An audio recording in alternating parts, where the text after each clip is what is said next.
professional calligrapher of about 6 years, and today I wanted to show you my favorite tools for doing envelope calligraphy. So first, let's talk about inks. Usually the most popular ink color for me is black and gold. So let's talk about those first. My favorite black ink that I always use for practice or for envelopes is my black Sumi Ink.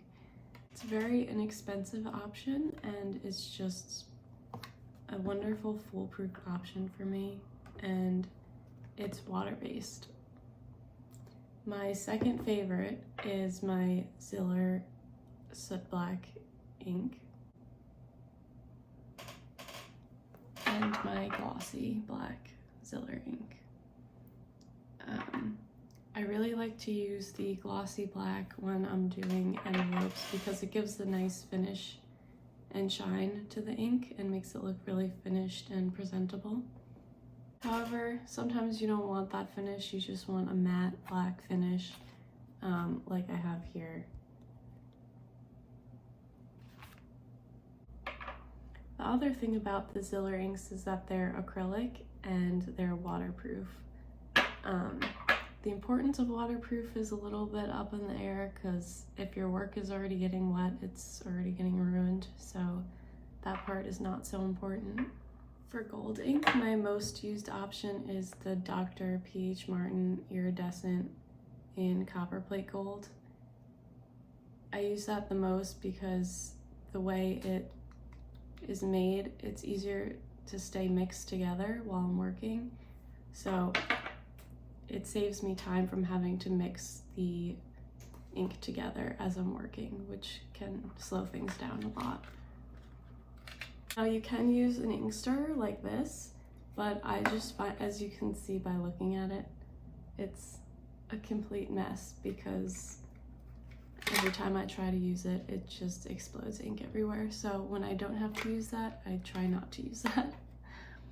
So that's why I really gravitate towards this Dr. P.H. Martin ink.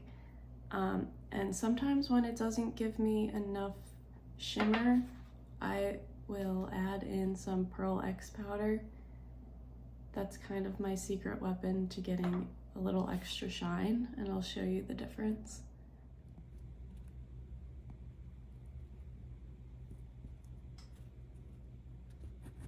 Not sure how well you could see that there, but the little card I added Pearl X powder to, and this was just straight from the bottle. I really like how this one has extra shimmer to it. It just looks really elegant. Another way to get that shimmer is by using these Coloro Pearl colors. It comes in a set like this, or you can also buy these individually. I don't love these because you have to add water to each little container with a paintbrush and either mix it together into a little ink container or dab the paintbrush onto your nib while you're working, and that's very time consuming if you're doing more than just a couple envelopes. If I'm doing white ink, my favorite ink to use is the Bleed Proof White by Dr. P.H. Martin, and that you can just mix straight with water and you'll get the consistency that you need. You just have to be careful not to mix too much water because you'll get kind of this milky looking finish to it, instead of like a solid white. If I'm mixing a custom color, I like to use a gouache. So you can buy a set of gouache like this, so you have all the colors you need to mix anything together.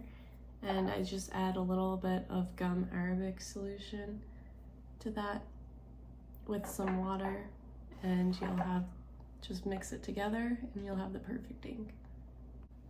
I like to keep a little container of water on my desk while I'm working and a little pipette. So if my ink starts to thicken up while I'm working, I can thin it out with a little bit of water. My favorite containers to use for ink are these little Dinky Dips, because they're just the perfect size for being able to dip your pen in without having to tilt the container or anything.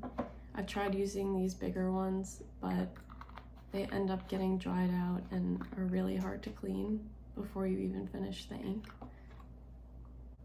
And then when I'm setting up an envelope, I love to just use a 2B pencil, just regular pencil.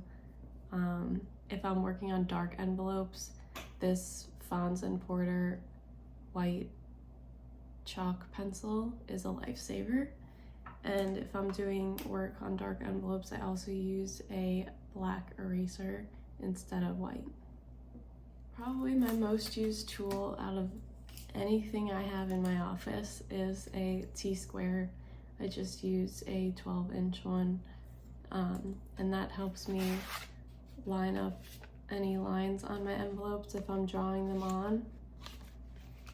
I've recently just invested in this centering ruler, so we'll see how helpful that is in helping me to like center the addresses along there. And then I also just picked up this Suzanne Cunningham rapid liner that you just place on top of the envelope to create your lines. So if I'm using envelopes that I'll have to draw lines on instead of using a light pad, that could be really helpful. Most of the time though, when I'm working on envelopes, I'll use a light pad with a guide sheet under it and then the envelope stacked on top. So I just have this very inexpensive portable little light pad that I got on Amazon. Okay, and lastly, let's talk about some nibs. So when I first started, the Nico G nib was my favorite go-to. You can buy them in like a pack of 10 or individually, and they're very durable. So when you're starting, they're probably the perfect nib for you to start with. But as I continued, I really enjoyed like the thinner lines that I would get with some of these other nibs, and it just gives you more variation in the thick and thin line. Something like the Nico G won't give you as much variation between the thick and thin line, but it could be good on more textured paper because the tip of the nib isn't as sharp, so it won't get caught on the paper fibers. My favorite one to use lately is the Hunt Extra Fine 22. That one's very versatile for me. And then I also like to use the Gillette 303 for doing finer, maybe smaller scale writing.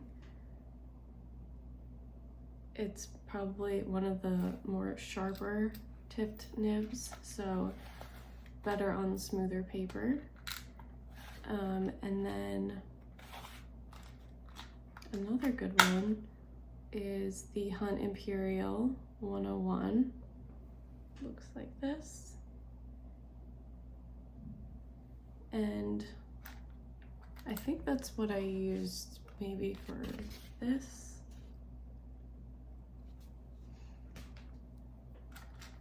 And also the Leonard EF Principle is very similar to that one. So you can try them out, and it's good to play around with them and see what you like with different inks and with different paper combinations. And then lastly, I'll just point on my pens that I like to use. I've used these, I think this is teak and wood. This one especially is very lightweight, so it's comfortable in the hand because your hand won't get tired. Like this one, however, it did break in half, that's why it's taped together. So they might not last super long. Like the metal part here came out of this one, so they don't last forever, But I have noticed that maybe one like this that's made from a resin or acrylic lasts longer, and this one's very ergonomically shaped, so it's very comfortable in the hand. So I think that's about it. Let me know what your favorite tool is that you can't live without for doing calligraphy. Talk to you soon.